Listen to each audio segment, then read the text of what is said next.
क्षार और लवण की बात करेंगे। इससे जितने भी एमसीक्यू होंगे हम क्लियर करेंगे आज, ठीक है? चलिए, और इसमें भी हमारा 60 क्वेश्चन एमसीक्यू होगा। और लवण, क्षार, लवण मतलब अम्ल, क्षार, लवण जो है मतलब क्षारक जिसे बोलते हैं, इसमें 60 क्वेश्चन होंगे। और भी जितने टॉपिक आएँगे उसमें भी 60 क्वेश्चन होंगे। टोटल इसमें क्वेश्चन जो डाला गया है अनलिमिटेड है। क्या है? चलिए हम बताते हैं। और लगभग ये केमिस्ट्री खत्म ही हो जाएगा। तो देखिए मेन टॉपिक है। पहला प्रश्न है रासायनिक यौगिकों को उनके गुणों के आधार पर मुख्य रूप से कितने वर्गों में विभाजित किया गया है? कितने वर्ग में विभाजित किए गए हैं? 3 वर्ग में। रासायनिक यौगिक रूप में। पहला अम्ल, दूसरा क्षारक, लवण। ये 3 रूप में बाँटे गए हैं। एक सवाल ये हो गए। और भी सवाल की बात करें, सवाल क्या है कि अम्ल जिसे एसिड बोलते हैं, स्वाद में कैसा होता है? तो अम्ल जो है स्वाद में हमको खट्टा लगता है। अम्ल कैसा होता है? खट्टा होता है। आंवला को याद कीजिए, अम्ल याद आ जाएगा, खट्टा है। अगर मान लीजिए पूछते हैं आपसे तीसरा प्रश्न। तीसरा प्रश्न है अम्ल नीले लिटमस पत्र को किस रंग में परिवर्तित कर देता है? एसिड जो है नीले लिटमस पत्र जो होते हैं उसे किस रूप में परिवर्तित करेगा? किस रंग में? तो लाल में करेगा। अगर नीला है तो लाल में हो जाएगा। ये ध्यान रखना है। अगर आपसे यही सवाल फिर से पूछे कि विटामिन सी का रासायनिक नाम क्या है? तो हम बताएँगे एस्कॉर्बिक अम्ल है, एस्कॉर्बिक एसिड है ना? ध्यान रखना है। और भी बातें करें तो सुनिए, 5वां प्रश्न को ध्यान से देखिए और बताइए नींबू के खट्टे होने का कारण क्या है? तो नींबू का खट्टा होना सिट्रिक अम्ल की उपस्थिति का होता है। मतलब ऑप्शन नंबर बी, मतलब सिट्रिक अम्ल के कारण होता है। अगर मान लीजिए छठे प्रश्न की बात करें, छठा प्रश्न है कठोर शारीरिक परिश्रम के पश्चात मांसपेशियों में किस अम्ल के संचय से थकान महसूस होती है? बताइए। अम्ल के संचय से थकान महसूस होती है तो हम बताएंगे लैक्टिक अम्ल बता देंगे। ऑप्शन नंबर बी बता देंगे। अगर मैं बात करूं सातवें प्रश्न का, सातवां प्रश्न क्या है सुनिए। सातवां प्रश्न है फोटोग्राफी में किस अम्ल का प्रयोग किया जाता है? तो फोटोग्राफी में किस अम्ल का प्रयोग करते हैं बता दीजिए। तो हम जानना चाहते हैं। तो इसमें ऑक्जेलिक अम्ल कहते हैं। ऑप्शन नंबर बी, ऑक्जेलिक अम्ल कहते हैं। अगर मान लीजिए आठवें प्रश्न की बात करें, आठवां प्रश्न है बेकिंग पाउडर के निर्माण में किस अम्ल का प्रयोग किया जाता है? तो बेकिंग पाउडर में अगर आपसे पूछे कि निर्माण में बताइए किस अम्ल का प्रयोग किया जाता है? तो टर्टरिक टर्टरिक अम्ल का प्रयोग किया जाता है। ठीक है, टर्टरिक अम्ल का प्रयोग करते हैं। टर्टर करिए और अम्ल निकालिए, है ना? 9वां प्रश्न की बात करते हैं। अमाशय रस होता है जिसे हम गैस्ट्रिक जूस भी बोलते हैं। अमाशय मतलब पेट। तो गैस्ट्रिक जूस में कौन सा अम्ल पाया जाता है? बता दीजिए। तो हम HCl बता देंगे। मतलब हाइड्रोक्लोरिक अम्ल पाए जाते हैं। कहाँ? गैस्ट्रिक जूस में, अमाशय के रस में, पेट में। और भी बातें करें, 10वां प्रश्न है कशिश का तेल किसे कहा जाता है? तो कशिश का तेल अगर पूछे किसे कहिएगा तो हम बताएंगे सल्फ्यूरिक अम्ल को कहेंगे। सल्फ्यूरिक अम्ल का सूत्र होता है H2SO4 होता है। बी आंसर हो गए। अगर मान लीजिए 11वां प्रश्न आपसे पूछ रहा है, 11वां प्रश्न है रबड़ के स्कंदन, क्या बोलेंगे? स्कंदन में किस अम्ल का प्रयोग किया जाता है? बताइए। रबड़ के स्कंदन में किस अम्ल का प्रयोग किया जाता है? तो फॉर्मिक अम्ल का इस्तेमाल किया जाता है। फॉर्मिक अम्ल को ही CHCOH बोलते हैं। ठीक है, क्लियर हो गए। अगर मान लीजिए यही प्रश्न 12वां प्रश्न आपसे पूछे कि सिरका में कौन सा अम्ल पाया जाता है? तो सिरका में कौन सा अम्ल पाया जाता है? प्लीज बता देंगे। तो हम बताएंगे एसिटिक अम्ल पाया जाता है। क्या पाया जाता है? एसिटिक अम्ल पाया जाता है। 13वें प्रश्न की बात करें, 13वां प्रश्न है चींटी के डंक और मधुमक्खी के डंक में कौन सा अम्ल पाया जाता है? तो चींटी के डंक और मधुमक्खी के डंक में कौन सा अम्ल पाया जाता है? तो फॉर्मिक अम्ल पाया जाता है। फॉर्मिक अम्ल को ही मेथेनॉल अम्ल कहा जाता है। क्लियर हो गए? चलिए 14 प्रश्न आ चुके हैं। कपड़ों की रंगाई और जंग के धब्बे हटाने के लिए किस अम्ल का प्रयोग करते हैं? सिंपल जवाब दीजिए। तो हम बताएंगे ऑक्जेलिक अम्ल का इस्तेमाल करते हैं। अगर मान लीजिए कपड़े की रंगाई और जंग के धब्बे हटाने हैं तो ऑक्जेलिक अम्ल का इस्तेमाल कीजिए, एसिड का इस्तेमाल कीजिए। 15वां प्रश्न है, 15वां प्रश्न क्या है? Aqua regia. एक्वा रेजिया किन दो अम्लों का मिश्रण है? बता सकते हैं कौन दो अम्ल का मिश्रण है? तो हम बताएंगे HCl प्लस H2SO4 नहीं है, ये भी नहीं है, ये भी नहीं। हाँ, ऑप्शन नंबर बी है। मतलब HCl प्लस HNO3 हो जाएगा। अब बताइए इसका फुल फॉर्म प्लीज कमेंट करेंगे। चलिए, कमेंट करिएगा, ज़रूर करिएगा क्योंकि हम बता चुके हैं। 16वां प्रश्न क्या है कि गेहूँ के संरक्षण सं संरक्षण बोलिए में कौन-सा कीटनाशक के रूप में जो है किस अम्ल का प्रयोग किया जाता है? तो गेहूँ के संरक्षण में और कीटनाशक के रूप में किस अम्ल का प्रयोग किया जाता है? तो बोरिक अम्ल का इस्तेमाल किया जाता है। बोरिक अम्ल को ही H3BO3 बोलते हैं। अगर मैं पूछूं 17वां प्रश्न 17वां प्रश्न क्या है लुईस इलेक्ट्रॉनिक सिद्धांत के अनुसार अम्ल वे यौगिक हैं जिनमें क्या होते हैं जिनमें इलेक्ट्रॉन युग्म जो है शिकार करने की प्रवृत्ति होती है ठीक है ऑप्शन नंबर बी होगा और भी बातें करें अगर मान लीजिए 18वां प्रश्न आपसे पूछे कि सेब मतलब एप्पल में मतलब जो मुख्य रूप से कौन सा अम्ल पाया जाता है बता दीजिए तो सेब में मुख्य रूप से कौन सा अम्ल पाया जाता है बताना चाहें तो बता दीजिए तो हम बताएंगे मौलिक अम्ल पाए जाते हैं मौलिक अम्ल मैलिक अम्ल जो बोलना है बोल दीजिए अब मैलिक अम्ल क्या होते हैं ये भी अम्ल का ही एसिड का ही एक हिस्सा है पिक्चर के अनुसार बताया गया था ठीक है मैलिक एसिड हो गए चलिए आगे बात करेंगे 19वां प्रश्न 19वां प्रश्न क्या है सुन लीजिए अचार के परिरक्षण में जो है किस अम्ल का उपयोग किया जाता है डायरेक्ट सवाल के अचार जब बनाए जाते हैं या अचार जो है उसमें कौन सा अम्ल पाया जाता है तो हम बताएंगे एसिटिक अम्ल पाया जाता है जिसे हम सिरका भी बोलते हैं एसिटिक अम्ल बोलिए या सिरका भी बोल सकते हैं अगर मान लीजिए 20वां प्रश्न की बात करें 20वां प्रश्न क्या है वे अम्ल जो जलीय विलयन में पूर्णतः अनियत हो जाते हैं क्या कहलाते हैं बताएंगे वे अम्ल जो जलीय विलयन में पूर्णतः ठीक है आयनित हो जाते हैं क्या कहलाते हैं तो वो होते हैं प्रबल अम्ल होते हैं क्या होते हैं प्रबल अम्ल होते हैं अगर मान लीजिए 21 प्रश्न की बात करें 21 प्रश्न क्या है कि रसायन उद्योग मतलब केमिकल इंडस्ट्री में जो है किस अम्ल को जो है तेजाब के रूप में जाना जाता है तो कौन सा ऐसा केमिकल इंडस्ट्री है जिसमें तेजाब को हम जानते हैं तो कौन सा अम्ल कहते हैं उस तेजाब को है ना तो डायरेक्ट सवाल है तो H2SO4 को कहा जाता है H2SO4 जो है ये बहुत ही खतरनाक है जिसे हम सल्फ्यूरिक अम्ल बोलते हैं और सल्फ्यूरिक अम्ल ही जो है वो केमिकल इंडस्ट्री के रूप में इस्तेमाल करते हैं और उसी में तेजाब शब्द जो है इसी को कहा जाता है ठीक है अब बताइए कि हाइड्रोक्लोरिक अम्ल HCl प्लस HNO3 जिसे हम नाइट्रिक अम्ल बोलते हैं ये इन दोनों का मिश्रण क्या कहलाता है अभी जस्ट हमने एमसीक्यू किया है ऑप्शन में अब यही तो ऑप्शन था और इसी ऑप्शन का हिंदी इंग्लिश मैंने पूछा था तो HCl का होता है हाइड्रोक्लोरिक अम्ल और HNO3 का बोलते हैं नाइट्रिक अम्ल याद रखिएगा है ना याद आया चलिए 22 सवाल की बात करें 22 सवाल है कि दूध से दही बनाने के लिए किस अम्ल का प्रयोग किया जाता है या उत्पादन किया जाता है मतलब उत्पादन किया जाता है तो हम बताएंगे दूध से दही बनाना है तो लैक्टिक अम्ल को याद करना है लैक्टिक अम्ल का सूत्र अगर देखा जाए तो C3H6O3 बता देना है ठीक है चलिए अगर मान लीजिए 23 का सवाल की बात करें 23 है कि खाद्य पदार्थों के परिरक्षण के लिए जो है किस रसायन का प्रयोग किया जाता है बताइए किस रसायन का प्रयोग किया जाता है तो हम बताएंगे बेंजोइक अम्ल का प्रयोग किया जाता है किसको बेंजोइक अम्ल का प्रयोग करते हैं C6H5COOH बता दीजिएगा ठीक है याद रखेंगे तो C6H5COOH बता देंगे अच्छा, आपसे पूछे 24वां प्रश्न कि स्वचालित वाहनों में प्रयोग होने वाले बैटरी में कौन-सा अम्ल होते हैं? तो स्वचालित जो ऑटोमोबाइल होते हैं, बताइए स्वयं से चलने वाले वाहनों में स्वचालित चालू हो जाते हैं, उसमें सल्फ्यूरिक अम्ल होते हैं। सल्फ्यूरिक अम्ल को हम क्या किस रूप में भी जानते हैं? तेजाब के रूप में भी जानते हैं। ऐसे बोल दीजिएगा H2SO4 सूत्र होता है इसका। चलिए, अगर आपसे पूछे 25वां प्रश्न है चींटी के काटने पर होने वाली जलन का मुख्य कारण क्या है? तो चींटी जब काटती है तो उसमें क्या होता है चींटी में? तो हम बताएँगे फॉर्मिक एसिड होता है और फॉर्मिक एसिड का स्राव होता है और फॉर्मिक एसिड का सूत्र पूछे HCOOH बता देना है। क्लियर हो गए। आगे चलेंगे और बताएँगे सवाल का जवाब 26वां कि अग्निशामक यंत्रों में आग बुझाने के लिए कौन-सी गैस का प्रयोग किया जाता है?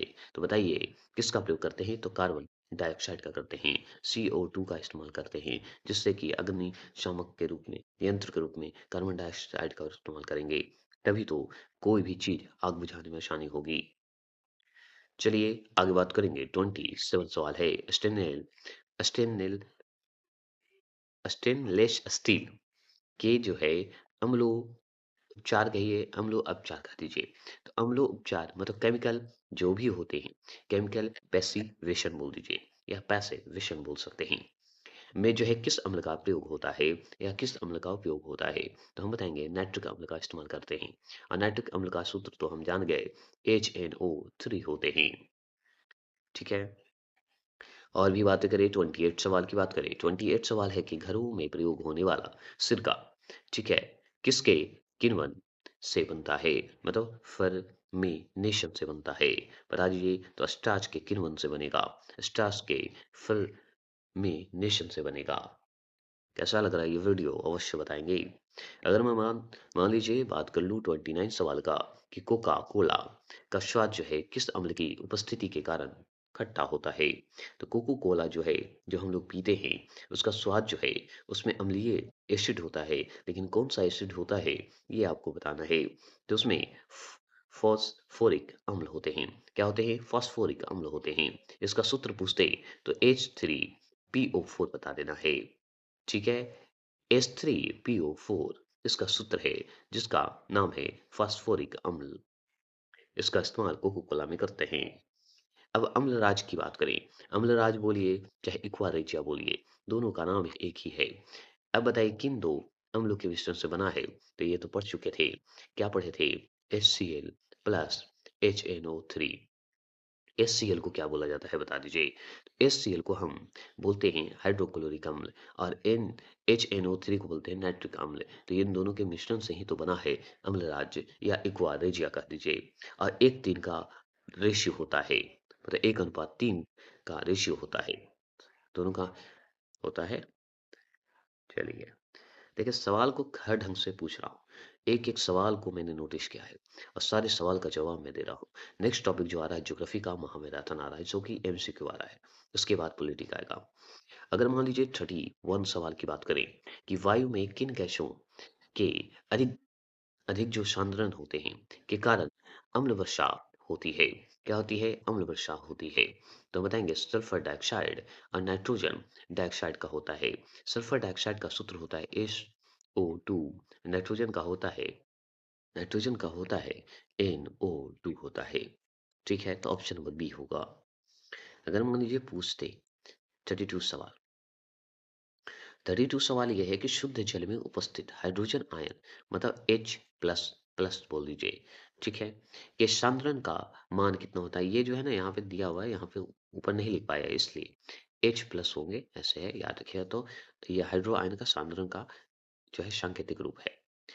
तो सांद्रण का मान कितना होगा अगर H प्लस है तो हम बताएंगे कि उसका होगा 10 - 7 हो जाएगा। क्या ये बात सत्य है? तो एकदम होगा, ग्राम लीटर में हो जाएगा। तो ये आंसर होगा, ठीक है। ये देखिए ये आपका जो 10 पे पावर ऐसे दिया हुआ ना और ब्रैकेट में -7, तो इसका मतलब ये समझना है कि 7 पे पावर है ये, ठीक है, जितने भी ऐसे आएंगे।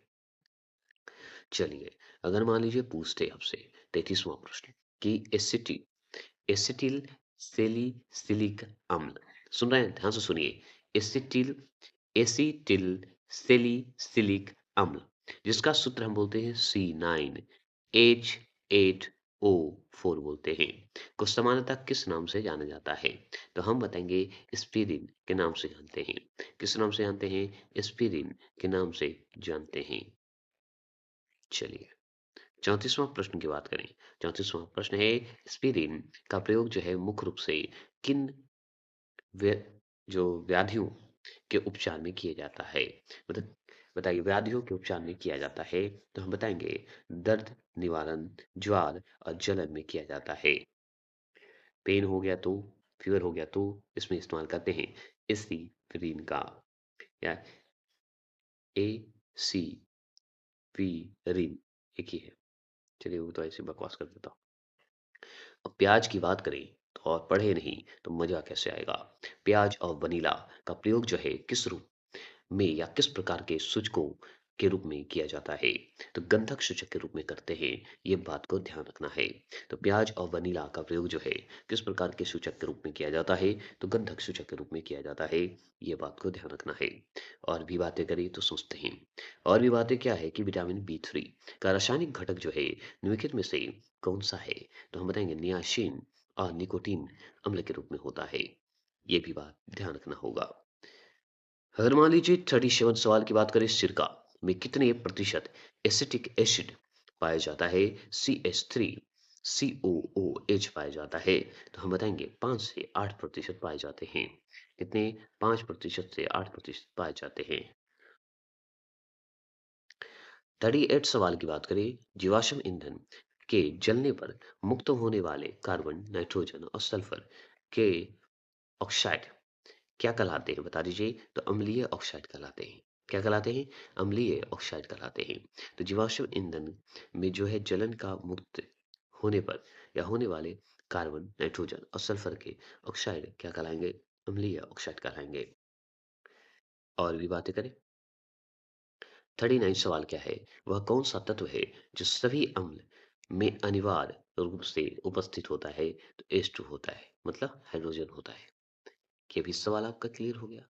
अगर मान लीजिए आपसे इसी में 40वां प्रश्न पूछे, तो 40वां प्रश्न पूछे कि क्षारक जिसे विष बोलते हैं, स्वाद जो है में कैसा होता है क्षारक, तो हम बताएंगे कड़वा होता है, बिटर होता है। ठीक है, मतलब खट्टा कौन हो गया? अम्ल। कड़वा कौन हो गया? क्षारक। समझ गए? चलिए, क्षारक जो है, अब क्षारक से जो सवाल देखते हैं कितने बनते हैं। क्षारक जिसे बेसिस बोलते हैं, जलीय विलयन में कौन सा आयन जो है मुक्त करता है? कौन सा आयन जो है मुक्त करता है? तो वो करता है हाइड्रोक्स आयन करता है, मतलब OH माइनस करता है। तो हाइड्रोक्स या हाइड्रोलिक बोलिएगा, आयन जो होता है हाइड्रो, जिसे OH माइनस बोलते हैं। आगे चलेंगे, 42 सवाल आ चुके हैं। 42 सवाल यही है कि क्षारक जो होते हैं लाल लिटमस पत्र को किस रंग में बदल देगा? जैसे अम्ल जो है नीले लिटमस को लाल में बदल देता है, उसी तरह क्षारक जो होता है वो नीला में बदल देता है। किसको? लाल लिटमस पत्र को। यही बात ध्यान रखना होगा। अगर 43 सवाल की बात करें तो 43 सवाल देखें। 43 दो दो नहीं, 42 है। 43 43 सवाल की बात करें तो सुनिए, वे क्षारक जो जल में घुलनशील होते हैं उन्हें क्या कहा जाता है? तो जल में जो घुलनशील होते हैं उसे हम क्षार कहते हैं। क्षार ही कहेंगे, ये हम जानते हैं, जल में घुल जाते हैं। 44 सवाल क्या है कि चीनी उद्योग में प्रति अम्ल या मान लीजिए एन एन एंटी कहिए या एंट एसिड कहिए, एंट एसिड का दिए सबसे बढ़िया। चीनी उद्योग में जो प्रति अम्ल है के रूप में किसका प्रयोग किया जाता है, बता दीजिए? तो हम बताएंगे मैग्नीशियम हाइड्रोक्साइड का इस्तेमाल किया जाता है, जिसे हम MgOH2 बोलते हैं। अगर मान लीजिए ये 45 का सवाल का बात करें, 45 सवाल है कि मिट्टी भूमि की क्षारीयता दूर करने के लिए किस रसायन का प्रयोग किया जाता है? तो किस रसायन का प्रयोग करेंगे, बताइए? बताइए किस रसायन का प्रयोग करेंगे? तो कैल्शियम सल्फेट का इस्तेमाल करेंगे। कैल्शियम सल्फेट को ही CaSO4 बोलते हैं। CaSO4 बोलते हैं। 46 सवाल है। 46 सवाल यही है कि कौन सी गैस जल में शीघ्रता से घुलकर लाल लिटमस को नीला कर देता है और HCl के साथ, मतलब हाइड्रोक्लोरिक के साथ सफेद धुआं उत्पन्न करती है? तो वो कोई और नहीं, वो करता है NH3 करता है, और NH3 का नाम है अमोनिया। ये बात ध्यान रखना होगा। चलिए, आ जाइए 47 सवाल। 47 सवाल यही है कि लिटमस जो होते हैं मुख्य रूप से किससे प्राप्त किए जाते हैं? तो लाइकेन से प्राप्त किया जाता है। तो लाइकेन से क्या प्राप्त करते हैं? लिटमस प्राप्त करते हैं। आ जाइए 48 सवाल की बात करें। 48 सवाल है, शुद्ध जल का पीएच मान कितना होता है? तो शुद्ध जल अगर देखा जाए तो उदासीन होता है, और उदासीन जो होते हैं वो 7 होते हैं। समझ गए? कम होता तो दिक्कत होता, ज़्यादा होता तो दिक्कत होता, क्योंकि अम्ल क्षार में बदल जाता। 49 सवाल है कि 0.1 मोल लीटर सांद्रता वाले हाइड्रोक्लोरिक अम्ल, जिसे हम शॉर्ट में HCl बोलते हैं, का विलयन का पीएच मान अगर पूछे क्या होगा? तो इसका पीएच मान अगर हाइड्रोक्लोरिक अम्ल का पूछे तो हम बताएंगे 1 होगा। क्योंकि इसका मूल लीटर सांद्रण जो है कितना है 0.1, चेंज करिएगा तो 1 हो जाएगा। अब 50वां प्रश्न की बात करें। 50वां प्रश्न है अम्लों और क्षारकों की पहचान के लिए मुख्य रूप से किन संकेतकों का प्रयोग किया जाता है? बताइए। तो लिटमस पेपर और फिनॉल फिनॉल फथेलिन फिनॉल फथेलिन और मेथिल ऑरेंज कहिएगा। ठीक है। तो लिटमस पेपर, फिनॉल फेथिन और मेथिल ऑरेंज कह देंगे। चलिए 41 सवाल क्या है? 41 सवाल है कि क्षारक जलीय विलयन में कौन सा अम्ल या कौन सा आयन मुक्त करते हैं? बताइए कौन सा आयन मुक्त करते हैं? तो हम बताएंगे। इसका जवाब दीजिए और हम जानना चाहते हैं। बताइए इसका आंसर तो इसी जगह पे है। क्या है? हाइड्रोई हाइड्रोलिक आयन होगा, जिसे हम शॉर्ट में OH माइनस बोलते हैं। ठीक है, माइनस से ऊपर पावर। चलिए 42 42 सवाल है कि क्षारक जो है लाल लिटमस पत्र को किस रंग में परिवर्तित कर देता है? तो हम बताएंगे नीला में कर देता है। चलिए, मतलब सीरीज वाइज चल रहा है ना इसलिए। 43 सवाल है, वे क्षारक जो अम्ल में घुलनशील होते हैं उन्हें क्या कहा जाता है? क्षारक कहते हैं। ये सब हो चुका है ना? हाँ, यहाँ से ये भी हो चुका है, ये भी हो चुका है। अगर रिपीट हो गया है, क्वेश्चन को रिपीट कर दिया गया है। हाँ, यहाँ से ये भी हो गया है। हाँ, यहाँ से सही है। चलिए, जो क्वेश्चन 2-3 रिपीट हो गए इसलिए। घी की प्रकृति कैसी होती है? तो घी का प्राकृतिक जो होते हैं वो अम्लीय होता है, क्योंकि उसका पीएच मान जो होते हैं 6.5 होते हैं। किसका? घी का। तो अम्लीय होता है।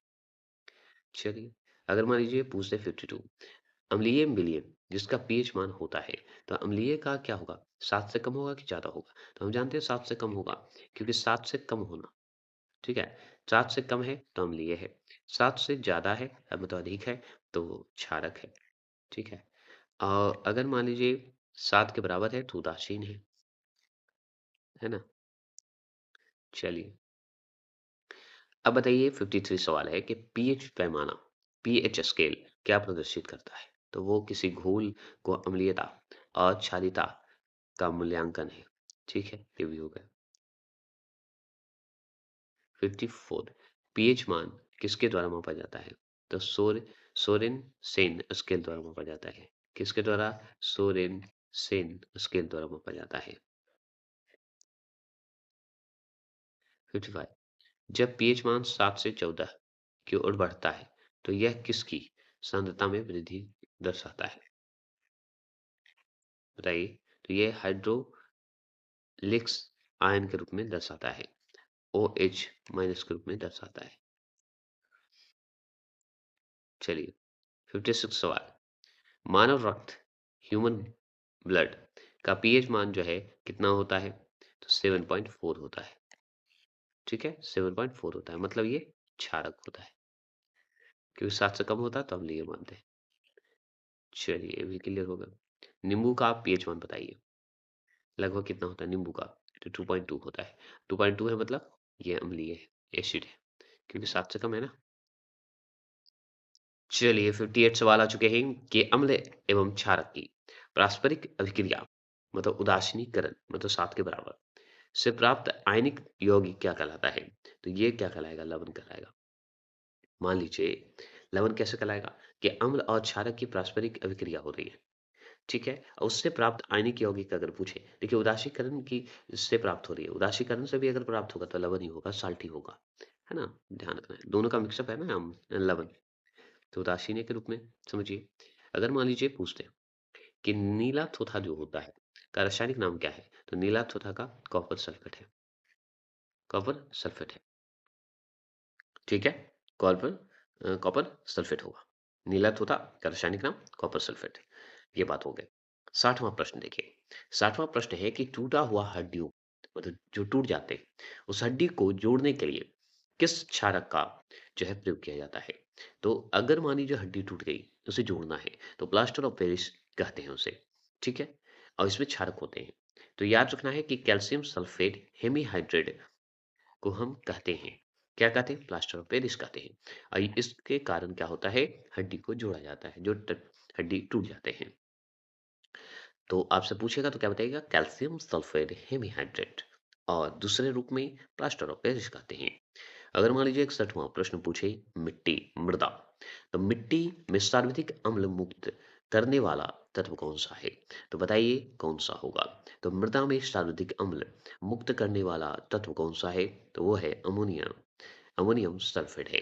क्या है? अमोनियम सल्फेट है। ये बात ध्यान रखना है, जिसे हम NH4 और 2S4 बोलते हैं। तो NH4 2S4 बोला जाता है। क्लियर हो गए होंगे, जिसे हम अमोनियम सल्फेट बोलते हैं। अमोनिया का शुद्ध होता है क्या? बता दीजिए। 62 सवाल देख लीजिए। जिप्सम का रासायनिक नाम क्या है? तो जिप्सम का रासायनिक नाम हम जानते हैं, कैल्शियम सल्फेट डाइहाइड्रेट है। कैल्शियम सल्फेट डाइहाइड्रेट बता देंगे। चलिए ये भी क्लियर हो गए। अगर मान लीजिए 63 सवाल की बात करें, कॉपर सल्फेट का जलीय विलयन अम्ल जो होते हैं, अम्लीय होते हैं, क्यों होता है? तो वो होता है जल अवघटन के कारण होता है। किसके कारण होता है? जल अवघटन के कारण होता है। ठीक है, ये बात तो मानते हैं कि नहीं? चलिए आगे चलेंगे। 63, कॉपर सल्फेट का जलीय विलयन अम्लीय क्यों होता है? क्योंकि जल अवघटन के कारण होता है। ये दोबारा क्वेश्चन हो चुका है। अब चलिए 64वां प्रश्न। 64वां प्रश्न क्या है कि जल की अस्थायी कठोरता को जो है दूर करने के लिए किन रसायनों का प्रयोग किया जाता है? सोडियम कार्बोनेट, Na2CO3 और कैल्शियम हाइड्रोक्साइड CaOH2, ये दोनों का प्रयोग किया जाता है। तो सोडियम कार्बोनेट और कैल्शियम हाइड्रोक्साइड का प्रयोग करते हैं जल को अस्थायी कठोरता को दूर करने के लिए। मतलब सूत्र हो सकता है, ये सूत्र में ये दे दे कि Na2CO3 प्लस CaOH2 दे दे। इन दोनों का होना तभी अस्थायी कठोरता दूर हो सकती है। जल की अस्थायी कठोरता, परमानेंट हार्डनेस हट सकता है ना? चलिए और भी बातें करें। चलिए 65 सवाल क्या है? 65 है मैग्नीशियम हाइड्रॉक्साइड, जिसे हम MgOH2 बोलते हैं, का जलीय विलयन क्या होता है? बता देंगे। मतलब है कि मैग्नीशियम हाइड्रॉक्साइड का अगर सूत्र पूछे तो Mg ब्रैकेट में OH2 कर देना है, और इसका जलीय विलयन पूछे क्या है तो हम बताएंगे मिल्क ऑफ मैग्नीशियम है। क्या है? मिल्क ऑफ मैग्नीशियम है। ऑप्शन नंबर बी इसका राइट आंसर है। ठीक है, क्लियर हो गए। 66 प्रश्न की बात करें तो 66 प्रश्न है कि अम्लीय लवण का निर्माण जो है किनके बीच अभिक्रिया से होता है? तो अम्लीय लवण का निर्माण जो है किनके बीच अभिक्रिया से होता है? तो वो होता है प्रबल अम्ल और दुर्लभ क्षारक की अभिक्रिया से होता है। तो प्रबल अम्ल और दुर्लभ क्षारक की अभिक्रिया से होता है। ये बात ध्यान रखना होगा। अगर मान लीजिए 67 सवाल की बात करें तो 67 है समुद्री जल में सर्वाधिक मात्रा में पाए जाने वाला लवण कौन सा है? बताइए कि समुद्री जल में सर्वाधिक मात्रा में पाए जाने वाला लवण अगर पूछे कौन सा है तो वह है सोडियम क्लोराइड है। क्या है? सोडियम क्लोराइड है। सोडियम क्लोराइड को NaCl बोलते हैं। कितना है? तो 77.8% है। 77.8% है। और भी बातें करिए। 68 सवाल की बात करिए। कृत्रिम वर्षा कोल्ड सीडिंग करने के लिए किन रसायनों का प्रयोग किया जाता है? तो कृत्रिम वर्षा कराने के लिए किन रसायनों का प्रयोग करते हैं? तो सिल्वर आयोडाइड और सोडियम क्लोराइड के द्वारा करते हैं। ऑप्शन नंबर ए होगा। तो सिल्वर आयोडाइड बोलिएगा और सोडियम क्लोराइड बोल देंगे। ये हो गए क्लियर। अगर आपसे पूछेगा 69 सवाल, 69 है कि विरंजन चूर्ण का रासायनिक नाम या सूत्र क्या है? विरंजन चूर्ण का, तो हम बताएंगे विरंजन चूर्ण का अगर रासायनिक नाम पूछे या सूत्र पूछे तो कैल्शियम ऑक्सी क्लोराइड होंगे। क्या होंगे? Option number A calcium oxy chloride होंगे, जिसे हम CaCO3 बोलते हैं। CaCOL2 बोलते हैं। तो CaOCl2 बोलेंगे। क्लियर हो गए? कोई दिक्कत तो नहीं? ऐसे लिखा भी जाता कैसे? सोडियम कैल्शियम ऑक्सीक्लोराइड को कैसे लिखे? CaO लिख दिया कैल्शियम, और Cl, और ऐसे Cl भी लिख सकते हैं, नहीं तो Cl2 भी लिख सकते हैं। चलिए 70 प्रश्न की बात करेंगे मेरे दोस्त। सॉरी, 70 प्रश्न की बात करेंगे पोटेशियम नाइट्रेट। पोटेशियम नाइट्रेट को हम KNO3 बोलते हैं। किस प्रकार के लवण का उदाहरण है? एक होता है नाइट्रेट, होता है ना? तो वो अलग है। एक होता है पोटेशियम नाइट्रेट, जिसे हम KNO3 बोलते हैं। तो किस बताइएगा? देखो सोडियम नाइट्रेट होता है, जो Kn से हम यूज़ करते हैं। एक पोटेशियम नाइट्रेट होता है, जिसे हम KNO3 बोलते हैं। किस प्रकार के लवण का उदाहरण है? तो उदासीन लवण का उदाहरण है ये। नेचुरल साल्ट बोलते हैं इसे। बात करें 71 सवाल क्या है? चलिए जानते हैं और समझते हैं कि जल शोधन के लिए निम्नलिखित में से किसका प्रयोग किया जाता है? तो जल शोधन के लिए निम्नलिखित में से किसका प्रयोग करिएगा? तो हम बताएंगे फिटकिरी का प्रयोग करेंगे। किसका प्रयोग करेंगे? फिटकिरी का प्रयोग करेंगे। ठीक है, कोई दिक्कत तो नहीं होनी चाहिए। आगे भी चलिए 72वां प्रश्न आपके स्क्रीन पर है। 72 प्रश्न क्या है बता दीजिए, हम जानना चाहते हैं आपके विचारों के अनुसार। क्वेश्चन को समझिए और पढ़िए और बताइए। तो 72 है यह या यह क्रिया या वह क्रिया। वह क्रिया जिसमें अम्ल और क्षार मिलकर लवण और जल का निर्माण करते हैं, क्या कहलाते हैं? बताइए। तो जल का निर्माण करते हैं, क्या कहलाते हैं? बता दीजिए। तो उदासीकरण अभिक्रिया कहलाते हैं। क्या कहलाते हैं? उदासीकरण अभिक्रिया कहलाते हैं। अगर मान लीजिए 73 सवाल की बात करेंगे, 73 सवाल बताइए। तो जल में एक अम्ल या क्षार का विलय करने पर होने वाली अभिक्रिया किस प्रकृति की होती है? बता देंगे तो प्लीज बता दीजिए। हम चाहते हैं आप इस बात को समझें और बता दें। तो बताइए क्या होगा आंसर इसका? प्लीज कमेंट करेंगे। आपके स्क्रीन पर है। थोड़ा स्लो है लेकिन फास्ट चलूंगा। अब देखिए ऑप्शन नंबर ए ही सही होगा। उष्माशोषी अभिक्रिया होगा। और भी बात करें 74वां प्रश्न की बात करेंगे। 74वां प्रश्न है जिंक कॉपर को कॉपर सल्फेट के विलयन से विस्थापित कर देता है।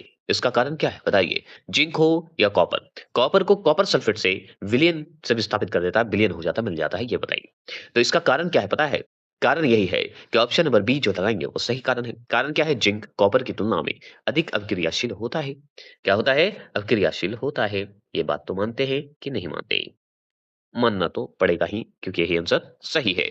75 सवाल की बात करते हैं। 75 सवाल क्या है कि श्वेत जो स्पिरिट है, जो स्पिरिट होता है, रासायनिक रूप से किसका मिश्रण है? बताइए किसका मिश्रण है? तो बताएंगे पेट्रोलियम हाइड्रोकार्बन का है। पेट्रोलियम हाइड्रोकार्बन का ही क्या है? मिश्रण है। और भी बात करेंगे 76 सवाल आपके स्क्रीन पर आ चुका है। बताइए कॉपर डिमोन शब्द जो है किस धात्विक तत्व के लिए प्रयुक्त किया जाता है? तो कॉपर डिमोन जो है शब्द जो है आप बताइए किस धात्विक तत्व के लिए प्रयुक्त किए जाते हैं? तो निकल के लिए किए जाते हैं। ये बात तो मानते हैं कि नहीं मानते हैं? अगर मान लीजिए 77 की बात करें, पेट की अम्लता का नियंत्रण या नियंत्रित करने वाले औषधियों को सामान्यतः कौन सा रसायन होता है? तो कौन सा रसायन होता है बता दीजिए। तो ये होता है एल्युमिनियम हाइड्रोक्साइड होता है, क्योंकि एल्युमिनियम हाइड्रोक्साइड ही बताया जाता है। 78 सवाल की बात करेंगे। 78 सवाल है कि स्विमिंग पूल को साफ करने के लिए सामान्यतः किस रासायनिक पदार्थों का प्रयोग किया जाता है? बताइए। तो हम बताएंगे कैल्शियम हाइपोक्लोराइड या ब्लीचिंग पाउडर का इस्तेमाल करते हैं। या ब्लीचिंग पाउडर बोल दीजिए या इसे कैल्शियम हाइपोक्लोराइड बोल दीजिए, एक ही है। आगे बात करते हैं 79 सवाल की बात करें। 79 सवाल क्या है कि खनिज की जो कठोरता होता है में मापने के लिए किसका उपयोग किया जाता है? बताइए। मिनरल हार्डनेस जो होते हैं, बताइएगा। तो मापने के लिए किसका उपयोग किया जाता है? तो मोह मापी का इस्तेमाल किया जाता है। मोह मापी का इस्तेमाल करते हैं। अच्छा 80 प्रश्न क्या है बताइए। 80 प्रश्न है दूध को दही में बदलने के लिए किस जीवाणु का बैक्टीरिया का प्रयोग किया जाता है? किस जीवाणु का प्रयोग करते हैं बता दीजिए। तो हम बताएंगे लैक्टोबैसिलस का इस्तेमाल करते हैं। क्या करते हैं? लैक्टोबैसिलस का इस्तेमाल करते हैं। 81 सवाल क्या है बता दीजिए। 81 है कि अग्निशामक के रूप में मुख्य रूप से किस गैस का प्रयोग किया जाता है? अग्निशामक के रूप में बताएंगे। तो हम बताएंगे ये है कार्बन डाइऑक्साइड का इस्तेमाल करते हैं, जिसे हम CO2 बोलते हैं। अग्निशामक मतलब आग को बुझाने के लिए। 82 सवाल फिर से देख लीजिए। 82 है कि खाने का सोडा या खाने वाला सोडा कहिए या खाने का सोडा कह दीजिए का प्रयोग जो है आग बुझाने के अतिरिक्त कहाँ किया जाता है? मतलब आग बुझाने के लिए तो करेंगे ही, जिसे हम बेकिंग सोडा भी बोलते हैं। खाने का सोडा को क्या बोलते हैं? बेकिंग सोडा बोलते हैं। और इसका प्रयोग जो है आग बुझाने में किया जाता है, लेकिन और कहाँ? तो ये हमारे खाद्य सामग्री में होता है। बेकिंग सोडा को हम खाने वाला सोडा इसलिए बोलते हैं क्योंकि खाते हैं, खाने में भी इस्तेमाल करते हैं बेकिंग सोडा। 83 सवाल क्या पता है? वर्षा जल के कितने मतलब जो वर्षा जल होते हैं उसके कितने पीएच मान होते हैं बताइए, जिसे हम अम्ल वर्षा भी कहा जाता है। तो अम्ल वर्षा का पीएच मान बता दीजिए। हम बताएंगे 5.5 होता है, क्योंकि 7 से कम बताया जाता है। तो 5.5 या कम बता दीजिए। ठीक है, यही हो गया। 7 से कम वाले को अम्ल बोलते हैं, 7 से ज्यादा वाले को क्षारीय बोलते हैं। 84 क्वेश्चन नंबर बताइए और बताएंगे कैरम बोर्ड पर घर्षण कम करने के लिए जो कैरम बोर्ड खेलते हैं उसपे घर्षण बढ़ जाता है तो पाउडर छिट देते हैं। तो बताइए कौन-सा पाउडर छिड़ते हैं? तो डायरेक्ट सवाल है। तो ड्राई लुब्रिकेंट के रूप में किस अम्ल का प्रयोग करते हैं? बताइए। ड्राई लुब्री जो है केंट बोलते हैं। तो उसमें कौन-सा अम्ल होता है? बोरिक एसिड का इस्तेमाल करते हैं। बोरिक एसिड छिड़ देते हैं तो चिकना हो जाता है। क्लियर हो गए? अगर मान लीजिए ग्लोबल लवण का सही रासायनिक सूत्र क्या है? 85 क्वेश्चन। तो ग्लोबल लवण का सूत्र होता है Na2 हो गया, SO4 हो गए, पॉइंट हो गए 10H2O हो गए। ठीक है? यही है सूत्र। और जो कि आपका कहाँ दिख रहा है? ऑप्शन नंबर बी में दिख रहा है। ठीक है? ग्लोबल ग्लोबल जो लवण है उसका सूत्र है। आ जाइए 86 सवाल 86 बताइएगा गलित सोडियम क्लोराइड में विद्युत का चालन किसकी उपस्थिति के कारण होता है? बताइए गलित सोडियम क्लोराइड में विद्युत का चालन जो होता है उसमें किसकी उपस्थिति के कारण होता है? तो उसमें बताएंगे मुक्त सोडियम क्लोराइड आयनों के कारण होता है। मुक्त सोडियम और क्लोराइड आयन के कारण होता है। चलिए 87 सवाल है कि लवणों द्वारा वातावरण से पानी को अवशोषित करने का गुण क्या कहलाता है? तो हम बताएँगे प्रस्वेदन कहलाता है। क्या करते हैं? प्रस्वेदन कहलाता है, याद रखने वाली बात है। चलिए आगे बात करते हैं 88 सवाल की बात करें, सफ़ेद कमीज पर लगे हल्दी के दाग को साबुन से धोने पर वह जो है लाल क्यों हो जाता है? लाल क्यों हो जाता है बताइए? इसका कारण क्या है? तो इसका कारण है कि साबुन के प्राकृतिक क्षारीय होते हैं। तो बताएँगे साबुन की जो है क्या होती है? प्राकृतिक जो है क्षारीय होती है इसलिए।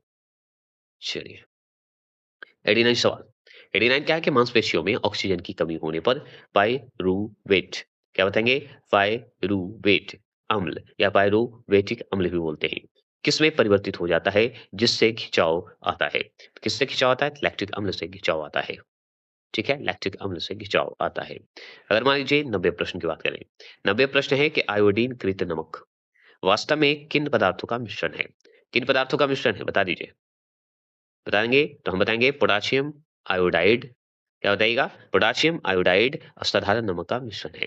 ठीक है? क्लियर हो गया। पोटेशियम आयोडाइड असाधारण नमक का मिश्रण बताया जाता है। ये क्लियर है। चलिए आगे बात करते हैं तत्वों का आवर्तीकरण। ये इंपॉर्टेंट है। जिसे हम क्लासिफिकेशन ऑफ एलिमेंट्स बोलेंगे। इस पे सवाल जो बनते हैं डायरेक्ट चलेंगे। कितने बनते हैं? चलिए लगातार चलते हैं। चलिए देखते हैं पहला प्रश्न। अब तक कुल कितने तत्वों की खोज की जा चुकी है? तो वो है 118।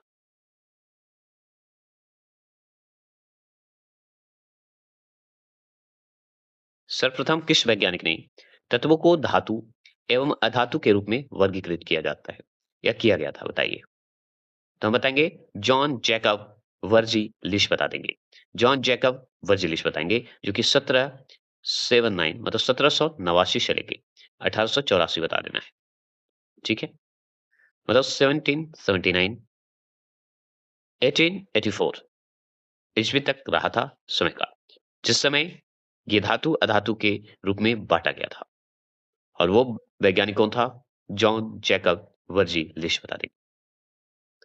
तीसरा प्रश्न क्या है? बता दीजिए। तीसरा प्रश्न है आवर्त सारणी के किस वर्ग में उत्कृष्ट गैसों को रखा गया है? उत्कृष्ट गैसों को रखा गया है तो वर्ग 18 रखा गया है। क्या रखा गया है? वर्ग 18 रखा गया है। चौथा प्रश्न क्या है कि आवर्त सारणी के किस वर्ग में सर्वाधिक गैसीय तत्व पाए जाते हैं? तो वो शून्य वर्ग पाए जाते हैं, याद रखिएगा। मतलब सभी गैसें जो है अक्रिय और एक परमाणविक होते हैं। याद रखिएगा ये मान लीजिए और शून्य वर्ग में रखा जाता है, शून्य ग्रुप में रखा जाता है। पांचवा प्रश्न ये है कि तत्वों का कौन सा समूह जो है रेडियो सक्रिय समूह कहा जाता है तो वो है एक्टिनॉइड समूह कहलाता है एक्टिनॉइड समूह कहेंगे अगर मान लीजिए छठे प्रश्न की बात करें कि आधुनिक आवर्त सारणी में क्षैतिज या क्षैतिज पंक्तियों को क्या कहा जाता है तो वो आवर्त कहा जाता है पीरियडियो पीरियडियो कहा जाता है सातवां प्रश्न क्या है सातवां प्रश्न ये है कि आधुनिक आवर्त सारणी में ऊर्ध्व ऊर्ध्वाधर स्तंभों को क्या कहा जाता है तो वर्ग या समूह कहा जाता है वर्ग या ग्रुप कहिए समूह कहिए आपसे पूछ दे कि आठवां प्रश्न है आवर्त सारणी में अधिकतम कृत्रिम तत्व जो होते हैं साइंटिफिक जो सिंथेटिक कहिए या साइंटिफिक रूप से बनाया गया वैज्ञानिक के द्वारा बनाया गया एलिमेंट बताइए किस समूह में रखा जाता है तो उसे हम एक्टिनॉइड में रखते हैं जो मानव द्वारा कृत्रिम रूप से आर्टिफिशियल रूप से सिंथेटिक रूप से जो बनाए जाते हैं ठीक है अगर मान लीजिए नौवां प्रश्न पूछिए आंतरिक संक्रमण तत्व किन्हें कहा जाता है? तो उसे लैंथोनाइड और एक्टिनोइड श्रेणी के तत्वों में होता है। ठीक है? लैंथोनाइड और एक्टिनोइड श्रेणी के तत्व में रखते हैं या तत्वों में रखा जाता है। 10वां प्रश्न क्या है सुनिए। 10वें प्रश्न है कि आवर्त सारणी के किस ब्लॉक में धातु, अधातु व उपधातु सभी प्रकार के जो है तत्व पाए जाते हैं? तो वो होते हैं पी ब्लॉक में। अगर आवर्त सारणी के ब्लॉक में पूछे कि धातु, अधातु और उपधातु किस तत्व में आएँगे? तो पी ब्लॉक में आएँगे। किसमें? पी में। अगर आपसे 11वां प्रश्न पूछे कि आवर्त सारणी के डी ब्लॉक के तत्व को किस नाम से जानते हैं? पी ब्लॉक को तो हम समझ गए, पी ब्लॉक में जो है धातु, अधातु, उपधातु डाले जाते हैं। ठीक है? लेकिन डी ब्लॉक में, तो डी ब्लॉक को हम एक और नाम से जानते हैं, उसका नाम है संक्रमण तत्व। क्या बोलते हैं? संक्रमण तत्व। याद रखिएगा। इसमें थोड़ा नंबर ऑप्शन हट गया है, ठीक है? ए, बी, सी हट गया है। 12वां प्रश्न को देखिएगा और 12वां प्रश्न बताइएगा, ठीक है? बताइएगा। तो आधुनिक आवर्त सारणी के दीर्घ आवर्तों मतलब लॉन्ग पीरियोडिक जो टेबल होते हैं, को किन ब्लॉक में या किन ब्लॉक के तत्वों में शामिल होते हैं? तो दीर्घ जो होते हैं, लॉन्ग आवर्त जो सारणी होती है, उसे किस ब्लॉक में रखेंगे? बताएँगे? तो हम उसे बताएँगे एस, पी और डी ब्लॉक में रखते हैं। किसमें रखेंगे? ऑप्शन नंबर डी, एस में भी रखेंगे, एस ब्लॉक में भी, पी ब्लॉक में भी और डी ब्लॉक में भी रखते हैं, जिसे हम दीर्घ आवर्त सारणी भी बोलते हैं या दीर्घ आवर्त को बोलते हैं। ठीक है? अगर आवर्त की बात करें तो 4, 5, 6 और 7 में पाया जाता है। तो 4 में पाया जाएगा, 5 में, 6 में, 7 में ऐसे नंबर में भी पाए जाते हैं। कभी-कभी नंबर दे देगा। अगर आपसे पूछे 13वां प्रश्न, किस तत्व को या किस तत्व की परमाणु त्रिज्या एटॉमिक जो रेडियस होते हैं, सबसे कम होते हैं, सबसे कम, तो हीलियम में सबसे कम होता है, ठीक है? क्या में? हीलियम में सबसे कम होता है। ये क्लियर हो गया? लगभग 31 जो होते हैं 31 पिकोमीटर होते हैं, ठीक है? चलिए, अगर मान लीजिए 14 प्रश्न की बात करें, 14 प्रश्न है आवर्त सारणी का सबसे हल्का तत्व, मतलब लाइट टेस्ट एलिमेंट कौन-सा है? बताइए। तो वो है हाइड्रोजन। क्या है? वो है हाइड्रोजन। क्लियर हो गए? चलिए, 15वां प्रश्न क्या है? कि भूपर पट्टी में सबसे अधिक मात्रा में पाया जाने वाला तत्व कौन-सा है? भूपर पट्टी में तो अर्ध क्रस्ट पे तो ऑक्सीजन पाया जाता है और कौन नहीं जानता है? चलिए, 16वां प्रश्न बताइए। 16वां प्रश्न है कि प्रकृति में पाए जाने वाला सबसे भारी तत्व कौन-सा है? सबसे भारी, ऑस्मियम, सबसे हल्का बता दीजिए, प्लीज़ कमेंट कीजिए। 17वां प्रश्न 17वां प्रश्न है वह कौन-सा धातु है जो कमरे के ताप को मतलब कमरा में जिस कमरे में रहने ताप को जो है द्रव अवस्था में पाया जाता है? तो हम बताएँगे पारा, ठीक है? पारा। 18वां प्रश्न क्या है? 18वां प्रश्न है आवर्त सारणी में सार्वत्रिक विद्युत ऋणात्मक तत्व कौन-सा है? बताइए सार्वत्रिक विद्युत ऋणात्मक तत्व कौन-सा है? फ्लोरीन है। क्या है? फ्लोरीन है। चलिए 19वां प्रश्न क्या है बता दीजिए? तो विद्युत की सबसे अच्छी अच्छी जो सुचालक है धातु कौन-सी है? मतलब बेस्ट कंडक्टर कौन है? बेस्ट कंडक्टर कौन है बताइए? तो ग्रेफाइट है। ठीक है? ग्रेफाइट है। बैड कंडक्टर कौन होगा बताइए तो? मानव शरीर में सर्वाधिक मात्रा में पाए जाने वाला तत्व कौन-सा है? तो ऑक्सीजन है और क्या है? चलिए, 21वां प्रश्न कि किस ब्लॉक के तत्व जो है रंगीन यौगिक बनाने की क्षमता रखता है? रंगीन यौगिक बनाने की क्षमता रखता है तो वो है डी ब्लॉक, जिसे हम संक्रमण तत्व भी कहते हैं। चलिए आगे चलेंगे 22वां प्रश्न आ चुके हैं। 22वां प्रश्न बताएँगे कि आवर्त सारणी में सबसे कम और सबसे अधिक गलनांक मतलब मेल्टन पॉइंट वाली धातुएँ कौन-सी है? बता दीजिए। तो वो है पारा और टंगस्टन। पारा और टंगस्टन कर सकते हैं, पारा व टंगस्टन बोल दीजिए। अगर मान लीजिए पूछते हैं, देखिए पारा क्या है कि सबसे कम आवर्त सारणी में सबसे कम है और सबसे अधिक जो है टंगस्टन है। चलिए आगे बात करेंगे कि 23वां प्रश्न आधुनिक आवर्त सारणी में तृतीय आवर्त जो है तत्व को क्या कहा जाता है? तृतीय आवर्त को, तो उसे प्रतिरूप तत्व कहते हैं। ठीक है? चलिए 24 सवाल कि आवर्त सारणी के पहले, दूसरे और तीसरे पहला, दूसरा, तीसरा आवर्त को किस नाम से जाना जाता है? बताइए पहला, दूसरा, तीसरा को किस नाम से जानेंगे? तो लघु आवर्त कहा जाता है। क्या कहते हैं? लघु आवर्त आवर्त शॉर्ट पीरियोडिक टेबल कहते हैं और लॉन्ग में आता है 4, 5, 6 और 7 आता है। चलिए, अगर बात करते हैं कि 25 के आवर्त सारणी में जो यूरेनियम है, यूरेनियम को 92 से इंडिकेट करते हैं, ठीक है? तो याद रखिएगा कि यूरेनियम के पश्चात आने वाली सभी तत्व क्या कहलाती है? यूरेनियम के पश्चात जो यूरेनियम के आस-पास जो आते हैं, उसे हम ट्रांस यूरेनियम तत्व कहते हैं। ठीक है? ट्रांस यूरेनियम कहेंगे। आगे बात करते हैं 26 सवाल क्या है?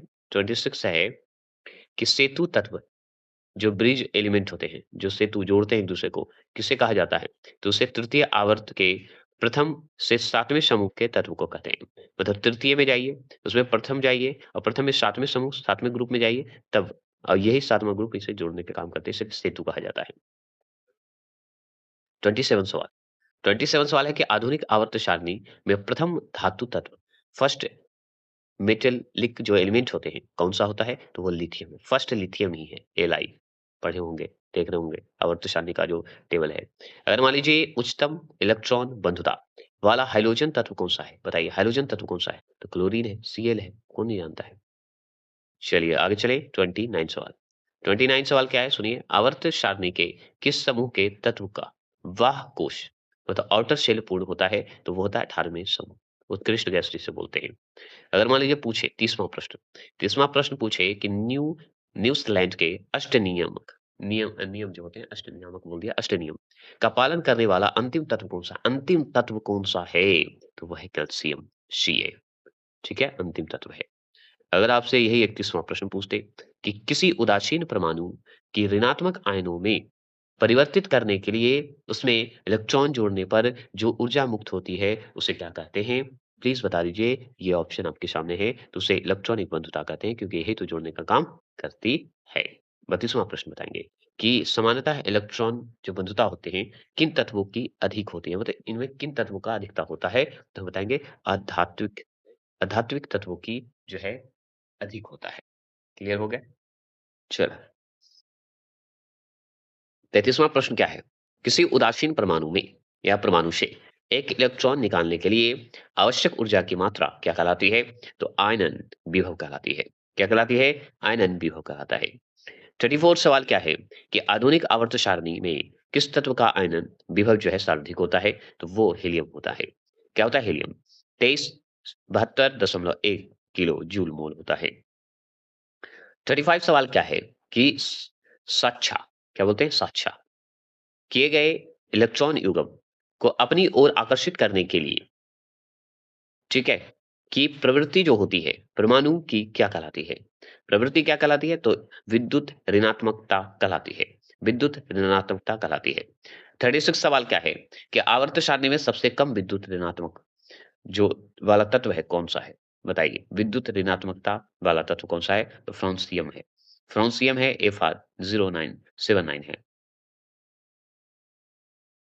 37 सवाल क्या है कि जर्मन वैज्ञानिक डोबे राइनर ने जो है 1817 ईस्वी में तत्वों के वर्गीकरण हेतु कौन-सा क्या बोलते हैं नियम दिया था? बताइए कौन सा नियम दिया था? तो त्रिक का नियम दिया था। क्या दिया था? त्रिक का नियम दिया था। 38 सवाल क्या है कि डोबे राइनर के त्रिक के अनुसार मध्य में स्थित तत्वों का परमाणु द्रव्यमान शेष दो तत्वों के द्रव्यमान का लगभग कितना होता है? तो औसत होता है, एवरेज होता है। क्लियर हो गया। 39 सवाल क्या है? 39 है कि निम्नलिखित में से कौन-सा डोबे राइनर के त्रिक का सही उदाहरण है? तो वो है लिथियम, सोडियम, लिथियम 7 याद रखिएगा शुरुआती है ये, सोडियम 23 और पोटेशियम 39। ये त्रिक मतलब 3 सही उदाहरण है किसका? डोबे राइनर का। अगर मान लीजिए हाइड्रोजन समूह में बात करें, तो हाइड्रोजन समूह में डोबे राइनर का त्रिक जो तत्व है, मतलब 3 जो तत्व होते हैं, कौन-कौन होते हैं? मतलब तत्वों का मिलकर जो बना है, बताइए? तो वो है क्लोरीन, ब्रोमीन और आयोडीन। क्लोरीन कितना होना चाहिए? 35.45 और ब्रोमीन 80 और आयोडीन 126.9 ये होना चाहिए। चलिए 41 सवाल। 41 सवाल क्या है कि आधुनिक आवर्त सारणी में कुल आंतरिक संक्रमण तत्वों की जो है संख्या कितनी होती है? तो वो होती है 28। कौन-कौन होती है? मतलब किस तरह से होता है? तो लैंथेनाइट और एक्टिनाइट श्रेणी के तत्वों में होता है। कितना-कितना होता है? 14-14 और दोनों को जोड़िए तो 28 निकल होता है, याद रखिएगा। तो टोटल पूछा ना संक्रमण तत्व। चलिए 42 सवाल 42 है कि आवर्त सारणी के किस ब्लॉक में जो है धातु, अधातु और उपधातु तीनों प्रकार के तत्व पाए जाते हैं? तो वो है पी ब्लॉक। ये तो पढ़ चुके थे। चलिए 43 क्वेश्चन में। 43 क्या है? किसी उदासीन परमाणु की परमाणु त्रिज्या सबसे कम किस तत्व की होती है? तो वो हीलियम की होती है। चलिए 44 सवाल। भूप्रपट्टी में सबसे अधिक मात्रा में पाई जाने वाली धातु कौन सी है? तो एल्युमिनियम है। 45 सवाल। आवर्त सारणी का सबसे भारी प्राकृतिक तत्व कौन सा है? भारी प्राकृतिक तत्व तो वो है ऑस्मियम, भारी। चलिए 46 सवाल कि वह कौन सा धातु है जो विद्युत का सुचालक है, कंडक्टर है, बताइए। तो वो ग्रेफाइट है। 47 मिट्टी के तेल मिट्टी के तेल में रखने जाने वाले अत्यधिक क्रियाशील तत्व कौन सा है? तो सोडियम है। सोडियम को मिट्टी के तेल में रखा जाता है, केरोसिन में रखा जाता है। हाइड्रोजन तत्व को ऑक्सीकरण क्षमता, हाइड्रोजन तत्व की जो है ऑक्सीकरण क्षमता का सही बढ़ता क्रम में बताना है। ठीक है? तो इसका बढ़ते क्रम में कैसे बताएँगे? तो हम बताएँगे आई 2 आयोडीन 2 ब्रोमीन 2 क्लो क्लोरो 2 और F2 F2 मतलब क्या होता है? कमेंट कीजिए। तो F फ्लोरीन तो 2 ऐसे याद कर सकते हैं, ठीक है? तो बी हो गया। चलिए 49 सवाल क्या है? 49 सवाल को देखिए, ध्यान से बताइए कि आधुनिक आवर्त सारणी के प्रथम 10 जो तत्व होते हैं, में से कौन से 2 तत्व जो है धातु हैं? 2 तत्व धातु हैं। तो लिथियम धातु है और बेरिलियम जो है धातु है। यही आपका है। ठीक है? क्लियर हो गया? कोई दिक्कत नहीं होनी चाहिए। आगे चलेंगे। 50 प्रश्न आ गए कि आवर्त सारणी में सेतु तत्व किन तत्वों को कहा जाता है? सेतु तत्व किन तत्वों को कहेंगे? तो तृतीय आवर्त के प्रथम के 7वें समूह को हम सेतु कहते हैं। चलिए 51 सवाल। 51 है कि उच्चतम इलेक्ट्रॉनिक बंधुता वाला हैलोजन तत्व कौन-सा है? तो क्लोरीन है। ठीक है? आगे चलेंगे। 52 प्रश्न है। 52 है कि न्यू न्यूलैंड्स के जो है अष्ट नियम जो होते हैं, का पालन करने वाला अंतिम तत्व कौन-सा है? बताएँगे? तो कैल्शियम है, अंतिम नियम पालन करता है। 53 सवाल। किसी उदासीन परमाणु में इलेक्ट्रॉन जोड़ने पर मुक्त होने वाली ऊर्जा क्या कहलाती है? इलेक्ट्रॉन बंधुता होती है। इलेक्ट्रॉन बंधुता कहलाता है। 54 सवाल क्या है?